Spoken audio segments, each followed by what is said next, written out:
ಹಾ ಬನ್ನಿ ಅದಕ್ಕೆ ರಾ. ಇದು ಕಮಲಿ ಅವ್ರಿಗೆ, ಇದು ನನಗೆ.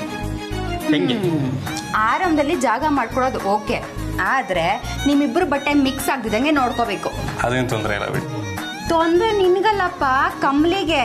ನೀನೇನ್ ಆರಾಮಾಗಿ ಒಂದ್ ಬಟ್ಟೆ ಬಿಚ್ಚಾಕ್ತಿ, ಇನ್ನೊಂದು ಹಾಕೋತೀಯ. ಪಾಪ ಅವಳದ್ನೆಲ್ಲ ಮಡ್ಚಿ ಎತ್ತಿಡ್ಬೇಕಲ್ವಾ. ನಾನು ಹೆಲ್ಪ್ ಮಾಡ್ತೀನಿ. ಓಹೋ, ಮಾಡ್ತೀಯ. ನಿನ್ ಹತ್ರ ಎಷ್ಟ್ ಜೊತೆ ಬಟ್ಟೆ ಇದೆ ಹೇಳು ನೋಡೋಣ. 5, 10.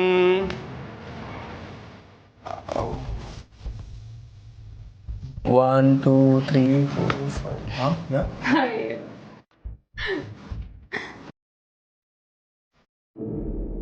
ನೋಡಪ್ಪ, ಇದೇ ಗೊತ್ತಿಲ್ಲ, ಇನ್ನೇನ್ ಹೆಲ್ಪ್ ಮಾಡ್ತೀಯ ನೀನು?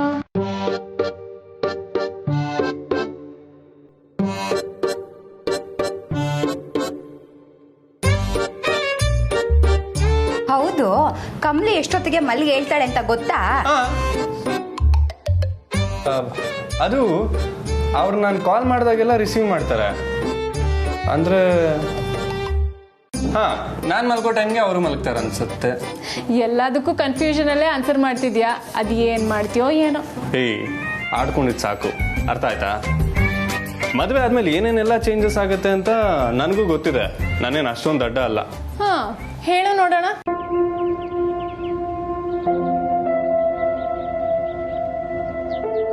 ಮದುವೆ ಆದ್ಮೇಲೆ ನಾವಿರೋ ಜಾಗ, ನಮ್ಮ ಮನಸ್ಸನ್ನ ಪರಸ್ಪರ ಹಂಚ್ಕೋಬೇಕಾಗತ್ತೆ. ಹೇಗಂದ್ರೆ ಹಾಗಿದ್ದಿದ್ದ ಲೈಫ್ಗೆ ಸ್ಕೇಲ್ ಹಿಡ್ಕೊಂಡು ಲೈನ್ ಹಾಕ್ದಂಗೆ ಒಂದು ಡಿಸಿಪ್ಲಿನ್ ಶುರು ಆಗುತ್ತೆ. ಯಾವಾಗಲೂ ನಮ್ಮ ಸುತ್ತ ಕಣ್ಗಾವಲಾಗಿ ಯಾರೋ ಒಬ್ರು ಇದ್ದಾರೆ ಅನ್ನೋ ಫೀಲಿಂಗ್, CCTV ಥರ. ಗುಡ್ ಮಾರ್ನಿಂಗ್, ಗುಡ್ ನೈಟ್ ಮೆಸೇಜ್ಗಳೆಲ್ಲ ನಿಂತೋಗ್ತವೆ. ನಾನು ಬ್ಯುಸಿ ಇದ್ದೀನಿ, ಆಮೇಲೆ ಕಾಲ್ ಮಾಡ್ತೀನಿ ಅನ್ನೋ ನೆಪಗಳೆಲ್ಲ ಮಾಯ ಆಗ್ಬಿಡ್ತವೆ. ಇಡೀ ರೂಮ್ನೇ ಲಾಂಡ್ರಿಗೆ ಹಾಕಿದ್ರೆ ಹೆಂಗೆ ಕ್ಲೀನ್ ಆಗುತ್ತೋ ಆ ಥರ ಕ್ಲೀನ್ ಆಗ್ಬಿಡತ್ತೆ. ಬುಕ್ಸ್ಗಳು ಉಸಿರಾಡ್ತವೆ, ನೆಲ ಹೊಳಿಯುತ್ತೆ, ಫ್ಯಾನ್ ರೆಗ್ಯುಲೇಟರು ಆಗಾಗ ವೇರಿ ಆಗುತ್ತೆ. ಮಂಚದ ಕೆಳಗೂ 4 ಕಾಲು, ಮಂಚದ ಮೇಲೂ 4 ಕಾಲು. ಸಮಾನತೆ ಅನ್ನೋದು ಬರೀ ಮಾತಲ್ಲದೆ ಬದುಕಲ್ಲೂ ಸೇರ್ಕೊಳ್ಳುತ್ತೆ.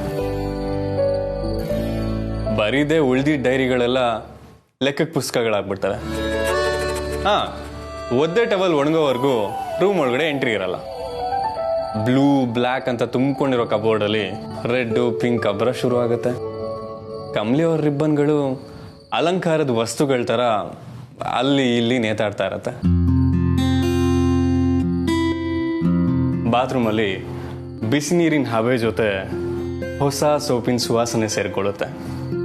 Mirror ಕಾರ್ನರಲ್ಲಿ ಹಣೆಗಿಟ್ಟು sticker ಪರ್ಮನೆಂಟಾಗಿ ಅಂಟ್ಕೊಂಡಿರತ್ತೆ. ಬೆಳಿಗ್ಗೆ ಅಲಾರಾಮ್ ಸೌಂಡ್ ಬದಲು ನಮ್ಮವ್ರ ವಾಯ್ಸ್ ಕೇಳಿಸುತ್ತೆ. ಬಳೆ ಸದ್ದು, ಗೆಜ್ಜೆ ಸದ್ದು ಎಲ್ಲ ನಮ್ಮ ರೂಮಿನ ಐಡೆಂಟಿಟಿ ಆಗೋದ್ರಲ್ಲಿ ಡೌಟೇ ಇಲ್ಲ.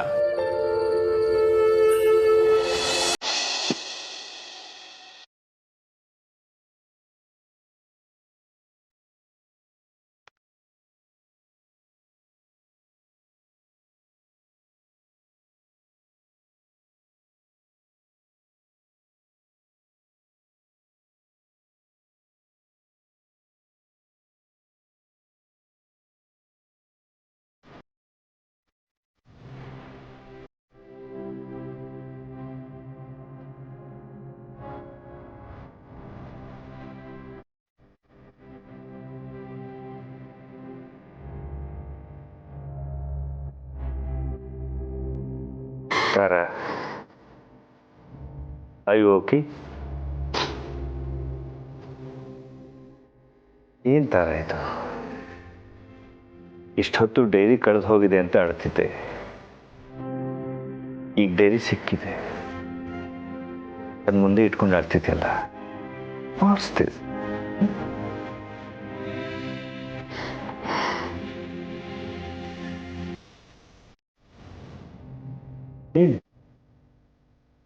ಓದಿ. ನಾನು ಅದು ನಿನ್ನ ಪರ್ಸ್ನಲ್ ಡೈರಿ, ನಾನು ಅದು ಚೆನ್ನಾಗಿರಲ್ಲ.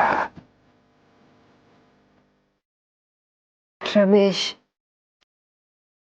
ನಾವಿಬ್ರು ಎರಡು ದೇಹ ಒಂದು ಜೀವ ಅಂತ ಅಗ್ನಿ ಸಾಕ್ಷಿಯಾಗಿ ಮಾತು ಕೊಟ್ಟಿರೋರು.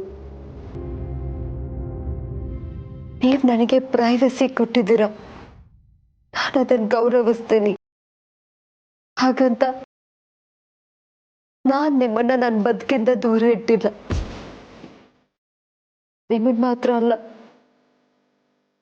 ಬೇರೆ ಯಾರನ್ನೂ ದೂರ ಇಟ್ಟಿಲ್ಲ. ಪ್ಲೀಸ್ ಓದಿ.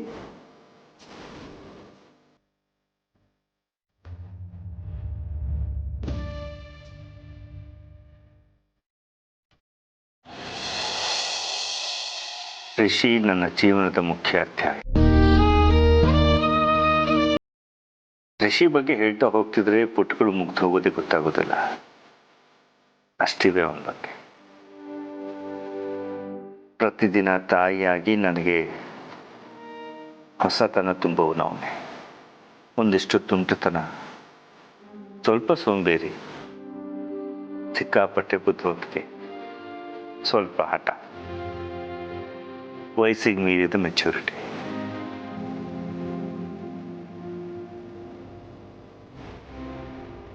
ಎಲ್ಲಕ್ಕಿಂತ ಮುಖ್ಯವಾಗಿ ನಾನು ಅಂದರೆ ಪ್ರಾಣ.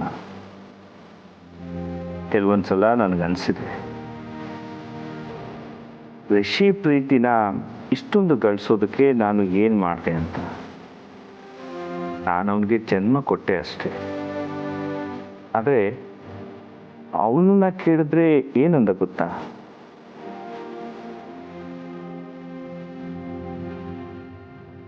ನಾನು ಉಸಿರಾಡೋ ಮೊದಲು ನನ್ನ ಉಸಿರನ್ನ ನೀನಾಡಿ ನನ್ನನ್ನು ಕಾಪಾಡಿದ್ಯಾ ಅಮ್ಮ. ನಿನಗೋಸ್ಕರ ನನ್ನ ಉಸಿರನ್ನೇ ಕೊಡೋದ್ರಲ್ಲಿ ತಪ್ಪೇನಿದೆ? ಈಗಲೂ ಅವನ ಮಾತನ್ನ ಕೇಳಿಸ್ಕೊಂಡ್ರೆ ಕಣ್ಣಚ್ಚಡಿ ನೀರು ಚಿನ್ನುತ್ತೆ.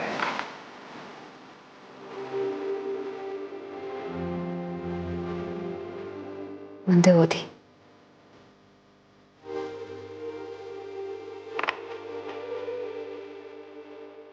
ರಿಷಿ ನನ್ನ ಪ್ರೀತಿಯ ಮಗ. ಯಾವತ್ತೂ ನಾನು ಹಾಕಿದ ಗೆರೆಯನ್ನು ದಾಟಿದವನಲ್ಲ. ಯಾವತ್ತೂ ನನಗೆ ನೋವಾಗುವಂಥದ್ದನ್ನು ಮಾಡಿದವನಲ್ಲ. ಇಂಥ ಮಗನನ್ನು ಪಡೆಯೋದಕ್ಕೆ ನಾನು ಪುಣ್ಯ ಮಾಡಿದ್ದೆ. ಅವನ ಪ್ರತಿ ಇಷ್ಟ ಕಷ್ಟಗಳನ್ನು ನಿರ್ಧಾರ ಮಾಡೋಳು ನಾನೇ. ಎಷ್ಟೋ ತಾಯಂದ್ರಿಗೆ ಇಂಥ ಮಕ್ಕಳು ಇರ್ತಾರೆ. ಆದರೆ ನನಗೆ ನನ್ನ ಮಗನ ಬಗ್ಗೆ 1000 ಕನಸುಗಳಿವೆ. ಅಷ್ಟೂ ಕನಸುಗಳನ್ನು ಕಾಣೋದಕ್ಕೆ ಅವನು ನನಗೆ ಸ್ವಾತಂತ್ರ್ಯ ಕೊಟ್ಟಿದ್ದಾನೆ.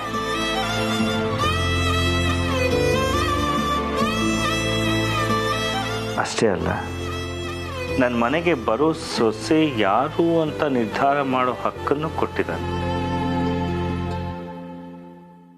ನಾನು ಯಾವುದೇ ಹುಡುಗಿನ ನೋಡಿ ರಿಷಿಗೆ ಇವಳನ್ನ ಮದುವೆ ಆಗು ಅಂದರೆ ಅವನು ಖಂಡಿತ ಒಪ್ಕೋತಾನೆ.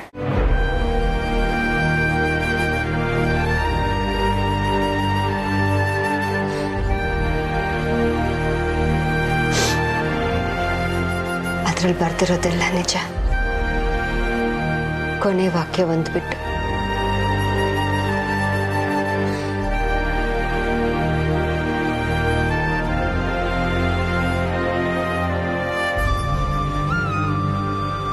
ಯಾವುದ್ರಲ್ಲೂ ನನ್ನ ಮಾತು ಮೀರ್ತಾ ಇರೋ ನನ್ನ ಮಗ ಈಗ ನನಗೆ ಯಾರನ್ನ ಕಂಡ್ರೆ ಆಗಲ್ವೋ ಅವಳನ್ನೇ ಮದುವೆ ಆಗ್ತೀನಿ ಅಂತ ಕೂತಿದ್ದಾನೆ. ಅಲ್ಲಿಗೆ ನಾನು ಅವನ ಬಗ್ಗೆ ಬರ್ದಿದ್ದೆಲ್ಲ ಸುಳ್ಳು ಅಂತ ಆಯ್ತಲ್ಲ ರಮೇಶ್.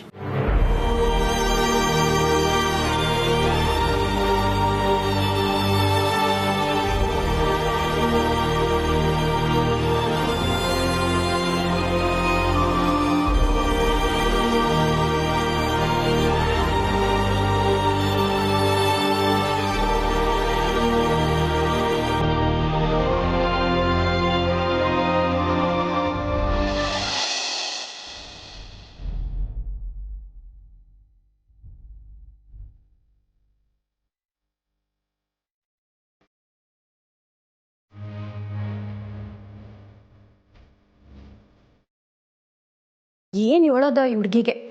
ಏನಾನ ಹೇಳಕ್ ಬಂದ್ರೆ ನನಗೆ ಬೈಟ್ಬಿಟ್ಟು ಹೋಗ್ತಾಳಲ್ಲ. ಅಲ್ಲ, ಇಂಥ ಅದೃಷ್ಟ ಎಲ್ರ ಮನೆ ಬಾಗ್ಲು ಬಡಿಯೋಕ್ಕಿಲ್ಲ ಅನ್ನೋದು ಗೊತ್ತಿಲ್ಲ ಈ ಕಮಲಿಗೆ. ರಿಷಿ ಸಾರೇ ಮನೆಗೆ ಬಂದು ಮದುವೆ ಮಾಡ್ಕೋತೀನಿ ಅಂತ ಹೇಳ್ತವ್ರೆ. ಅವ್ರ ತಾವ್ ಹೋಗಕ್ಕಿಲ್ಲ ಅಂತಾಳಲ್ಲ. ಛ, ಇವಳಿಗೆ ಏನು ಹೇಳಕ್ಕಾಗಕ್ಕಿಲ್ಲ. ಅದೇ ನನ್ಗೇನಾನ ನಮ್ಮ ಹುಡ್ಗ ಬಂದು ಬಾ ನಿನ್ನ ಮದುವೆ ಮಾಡ್ಕೋತೀನಿ ಅಂತ ಏನಾನ ಹೇಳಿದಿದ್ರೆ ಹಕ್ಕಿ ತರ ಹಾರ್ ಹೋಗ್ಬಿಡ್ತಾ ಇದ್ದೆ. ಹಾಗಾದ್ರೆ ಬಾ, ನಾನ್ ಮದ್ವೆ ಆಗ್ತೀನಿ.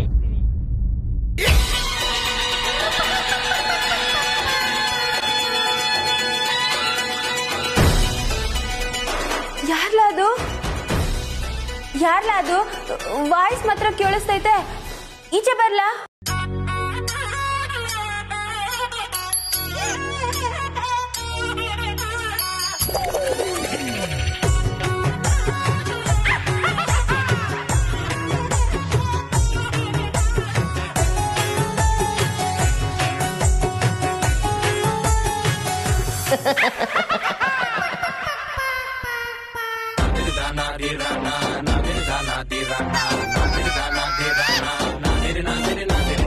ಗಟ್ಟಿ ಮೇಳ ಇದು ಗಟ್ಟಿ ಮೇಳ, ಗಟ್ಟಿ ಮೇಳ ಇದು ಗಟ್ಟಿ ಮೇಳ.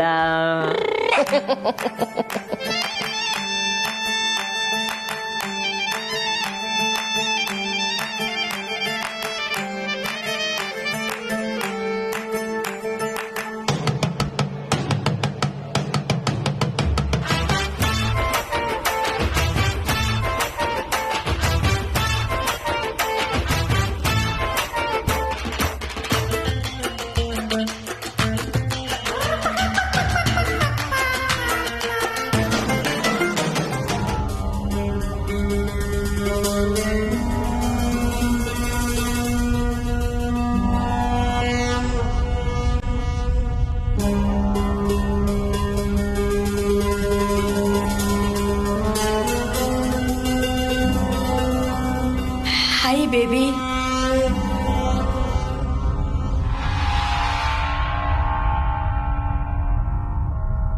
ಇಲ್ಲಿಗೆ ಯಾಕೆ ಬಂದ್ರಿ? ಹಾಗೆ just get out. Baby, are you okay? ಇಲ್ಲ ಅಂದ್ರೆ ಕರ್ದು ಮುದ್ದಾಡ್ತೀರಾ? ಹೋಗಿ ಇಲ್ಲಿಂದ. Calm down baby. ನೀನ್ ಯಾಕೋ ಒಂಥರ ಇದೆಯಾ? ಗೊತ್ತಿಲ್ವಾ ನಾನ್ ಯಾಕೆ ಒಂಥರ ಇದ್ದೀನಿ ಅಂತ? ಗೊತ್ತಿಲ್ವಾ ಅಮ್ಮಮ್ಮ ನಿಮ್ಗೆ? ಗೊತ್ತಿಲ್ಲ ಅನ್ನೋದೇ ನಿಮ್ ಉತ್ತರ ಆದ್ರೆ ನನ್ನ ಲೈಫಲ್ಲೇ ನನ್ನ ಜೊತೆ ಮಾತಾಡ್ಬೇಡಿ. ಹೋಗ್ತಾ ಇರಿ ಇಲ್ಲಿಂದ. ಗೆಟ್ ಲಾಸ್ಟ್ ಅಮ್ಮಮ್ಮ. ಇಲ್ಲ ಇಲ್ಲ, ಗೊತ್ತು ಬೇಬಿ, ಎಲ್ಲ ಗೊತ್ತು. ಅದ್ರ ಬಗ್ಗೆ ಮಾತಾಡ್ಬೇಕು ಅಂತಾನೆ ಬಂದ್ವಿ. ಏನು ಬೇಕಾಗಿಲ್ಲ. ನನ್ನ ಇವತ್ತಿನ ಸ್ಥಿತಿಗೆ ನೀವೇ ಕಾರಣ. ನಾವಾ? ಆಹಾ, ಇದ್ರಲ್ಲಿ ಮಾತ್ರ ಎಂತ ಹೊಂದಾಣಿಕೆ ನೋಡಿ. ನಾವಾ ಅಂತ ಇಷ್ಟಾಗ್ಲ ಬಾಯ್ ತೆಗಿತೀರಾ? ನೀವಿಲ್ದೆ ಇನ್ಯಾರು? ಈಗಾಗ್ಲೇ ರಿಷಿಗೂ ನನಗೂ ಮದ್ವೆ ಮಾಡಿ ಮುಗಿಸಿದಿದ್ರೆ ನಾನು ಈ ಸ್ಥಿತಿಯಲ್ಲೇ ಇರ್ತಿರ್ಲಿಲ್ಲ ಅಮ್ಮಮ್ಮ. ಹ್ಯಾಪಿಯಾಗಿ ರಿಷಿ ಜೊತೆ ಹನಿಮೂನಲ್ಲಿ ಇರ್ತಿದ್ದೆ. ಅಯ್ಯೋ ಕೊರೋನಾ ಬೇಬಿ. ಹಾ, ಅದು ಇವಾಗ ಮುಖ್ಯನಾ? ಅದನ್ನು ನನಗಿಷ್ಟ ಬಂದಾಗೆ ಇಮ್ಯಾಜಿನ್ ಮಾಡಕ್ಕೂ ಬಿಡಲ್ಲ ನೀವು. ಎಲ್ಲದಕ್ಕೂ ಅಡ್ಡಿ. ಎಲ್ಲ ನಿಮ್ಮಿಂದಾನೆ. ಬೇಬಿ ಲುಕ್, ಅಕಸ್ಮಾತ್ ನೀನು ಹೇಳಿದ ಹಾಗೆ ನಿನ್ನ ರಿಷಿ ಮದುವೆ ಆಗಿದ್ರು ಅದಾದ್ಮೇಲೆ ರಿಷಿ ಏನಾದರೂ ಕಮಲಿ ಹಿಂದೆ ಹೋಗಿದ್ದಿದ್ರೆ? Don't talk rubbish mom. ನಾನಿರುವಾಗ ಅವನ್ ಯಾಕೆ ಹಳ್ಳಿ ಗುಗ್ಗುವಿಂದ ಹೋಗ್ತಾನೆ? ಇದೇ ಧೈರ್ಯದ ಮೇಲೆ ನಾನು ನಿನ್ನ ಡ್ಯಾಡ್ನ ಮದುವೆ ಆಗಿದ್ದು. ಈಗ ಹೇಗಿದೆ ನನ್ನ ಪರಿಸ್ಥಿತಿ ನೋಡ್ತಿದ್ದೆ ತಾನೆ? ಲುಕ್ ಮಾಮ್, ನನ್ನನ್ನು ನಿಮ್ಮನ್ನು ಕಂಪೇರ್ ಮಾಡಕ್ ಹೋಗಬೇಡಿ. ನಾನೇ ನಿಮ್ಮ ಥರ ದಡ್ಡಿ ಅಲ್ಲ. I know how to handle things. ಇಷ್ಟಾದರೂ ಆ ಕಮಲಿ ಮತ್ತೆ ರಿಷಿನ ದೂರ ಮಾಡಿ ನಮ್ಮಿಬ್ರು ಮದ್ವೆನ ಹೇಗೆ ಮಾಡೋದು ಅಂತ ಯೋಚಿಸ್ದೆ. ನನ್ನನ್ನೇ ರಿಷಿ ಅಂತ ದೂರ ಇರುವಂತ ಹೇಳಕ್ ಬಂದ್ರಾ? ಅದು ಹಾಗಲ್ಲ ಬೇಬಿ. ಪೂಜೆ ಮುಗಿದ ಮೇಲೆ ಕರ್ಪೂರ ತೋರ್ಸಕ್ ಬರಬೇಡಿ ಅಮ್ಮಮ್ಮ ನೀವು. I am tired of this bullshit. ಒಂದನ್ ಮಾತ್ರ ನೆನ್ಪಿಟ್ಕೊಳ್ಳಿ, ಇನ್ ಕೇಸ್ ಆ ಋಷಿ ಮತ್ತೆ ಕಮಲಿ ಮದ್ವೆ ಏನಾದ್ರೂ ಆಯ್ತು ಅಂದ್ರೆ ನಾನ್ ಮಾತ್ರ ಸುಮ್ಮನಿರಲ್ಲ, ನಿಮ್ಮನ್ನು ಬಿಡಲ್ಲ. Note it.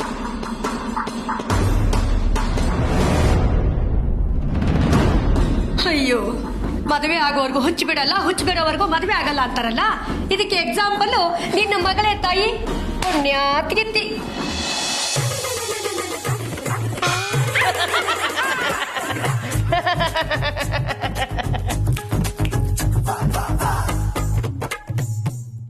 ನೀನು ಹೇಗ್ ಬಂದೆ ಅಂತ ಮತ್ತೆ ಅದೇ ಕಿತ್ತೋಗಿರೋ ಪ್ರಶ್ನೆ ಕೇಳ್ಬಿಡ ಮೀನಾಕ್ಷಿ. ಹಾಲ್ಟ್ಗೆ ಹಲ್ಟ್ ಆಗುತ್ತೆ.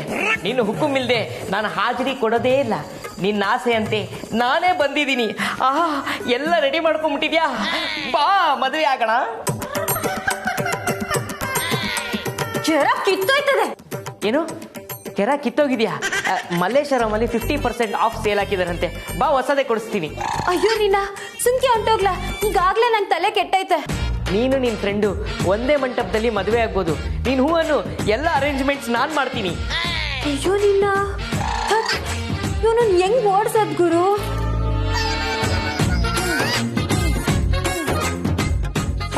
ಮೀನಾಕ್ಷಿ ಬೇಡ, ದಯವಿಟ್ಟು ನನ್ನನ್ನು ಕಳಿಸ್ಬೇಡ.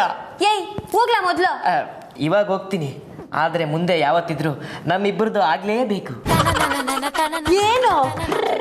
ಗಟ್ಟಿ ಮೇಳ ಇದು ಗಟ್ಟಿ ಮೇಳ, ಗಟ್ಟಿ ಮೇಳ ಇದು ಗಟ್ಟಿ ಮೇಳ. ನೀನ್ ಹಿಂಗ್ ಹೇಳಿದ್ರೆ ಕೇಳಕ್ಕಿಲ್ಲ, ನಿನಗ್ ಮಾಡ್ತೀನಿ ತಡಿ.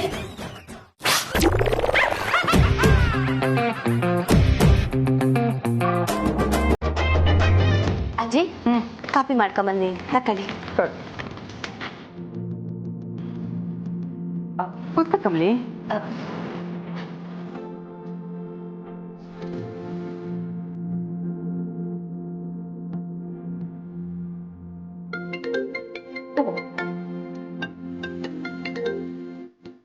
ಹಲೋ, ನಾನು ತಾರಾ ಮಾತಾಡ್ತಾ ಇರೋದು. ತಾರಾ ಮೇಡಮ್ ಹೆಂಗಿದ್ದೀರಾ? ಅನ್ನಪೂರ್ಣಮ್ಮ ಅವ್ರ ಹತ್ರ ಮಾತಾಡ್ಬೇಕಿತ್ತು. ಹಾ ಕೊಟ್ಟೆ.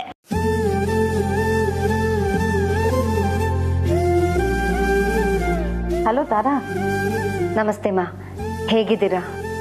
ನಾವೆಲ್ಲ ಚೆನ್ನಾಗಿದ್ದೀವಿ. ಏನ್ ವಿಷಯ? ಏನೂ ಇಲ್ಲ, ಈ ಸಲ ಹಬ್ಬಕ್ಕೆ ನಿಮ್ಮೆಲ್ರೂ ನಮ್ಮ ಮನೆಗೆ ಕರೆಯೋಣ ಅಂತ, ಅದಕ್ಕೆ ಫೋನ್ ಮಾಡಿದೆ. ಹಬ್ಬಕ್ಕ? ಈಗ ನಾವಿರೋ ಪರಿಸ್ಥಿತಿಲಿ. ಅನ್ನಪೂರ್ಣಮ್ಮ ಅವರೇ, ನನಗೆ ಗೊತ್ತಿತ್ತು ನೀವು ಹೀಗೆ ಹೇಳ್ತೀರಾ ಅಂತ. ಎಷ್ಟೋ ಹಬ್ಬಗಳಿಗೆ ನಮ್ಮನ್ನ ನಿಮ್ಮ ಮನೆಗೆ ಕರೆದು ಆಚರಣೆ ಮಾಡಿದ್ದೀರಾ. ಈ ಸಲ ನಮ್ಮ ಸರ್ದಿ, ನಿಮ್ಮನ್ನ ಕರೆಯೋ ಕರ್ತವ್ಯ ನಮ್ಮದು. ದಯವಿಟ್ಟು ನೀವೆಲ್ಲರೂ ನಮ್ಮ ಮನೆಗೆ ಬರಬೇಕು. ಯಾರ ಮನೇಲಿ ಕಹಿ ಘಟನೆಗಳಿರಲ್ಲ ಹೇಳಿ, ಅದನ್ನೆಲ್ಲ ಮರೆತು ನೀವು ನಮ್ಮ ಮನೆಗೆ ಬರಬೇಕು. ನೀವು ಕರೀತಾ ಇರೋದು ನಮ್ಗೆ ಸಂತೋಷನೇ, ಆದರೆ ಇದು ನನ್ನ ಒಬ್ಬಳ ನಿರ್ಧಾರ ಅಲ್ಲ ತಾರಾ. ಅನ್ನಪೂರ್ಣಮ್ಮ ಅವರೇ, ಮನೆ ಹಿರಿಯರು ನೀವು ಹೇಳಿದ್ರೆ ಖಂಡಿತ ಎಲ್ಲರೂ ಬರ್ತಾರೆ. ಹಲೋ ಅಮ್ಮ, ನಾನು ರಮೇಶ್ ಮಾತಾಡೋದು. ನಮಸ್ತೆ ರಮೇಶ್. ಅಮ್ಮ, ನೀವು ಯಾವುದೇ ಕಾರಣ ಕೊಡೋ ಹಾಗಿಲ್ಲ, ನೀವು ಬರಲೇಬೇಕು. ಇದು ನಮ್ಮನೆ ಹಬ್ಬ, ಐ ಮೀನ್ ನಮ್ಮ ಎರಡು ಮನೆ ಹಬ್ಬ. ನೀವು ಬರಲೇಬೇಕಮ್ಮ. ಸರಿ ರಮೇಶ್. ಥ್ಯಾಂಕ್ಸ್ ಅಮ್ಮ. ಅಮ್ಮ, ಹಾಗೆ ಕಮಲಿ ಕೊಡ್ತೀರಾ? ಅವಳನ್ನು ಕರಿಬೇಕು. ಕೊಟ್ಟೆ, ಇಲ್ಲೇ ಇದ್ದಾಳೆ, ತಗೊಮ್ಮ. ಹಲೋ ಹಲೋ ಕಮಲಿ, ನೋಡಮ್ಮ, ನಮ್ಮನೆ ಹಬ್ಬಕ್ಕೆ ನೀವೆಲ್ಲರೂ ಬರ್ತಾ ಇದ್ದೀರಾ. ಆಮೇಲೆ ಬರ್ತಾ ಅಜ್ಜಿ ತಾತನ ಜೊತೆಲಿ ಕರ್ಕೊಂಡು ಬರೋ ಜವಾಬ್ದಾರಿ ನಿಂದು. ಓಕೆ? ಸರಿ ಸರ್, ಖಂಡಿತ ಕರ್ಕೊಂಬರ್ತೀನಿ. ಸೂಪರ್. ಓಕೆಪ್ಪ, ಬಾಯ್, ಟೇಕ್ ಕೇರ್.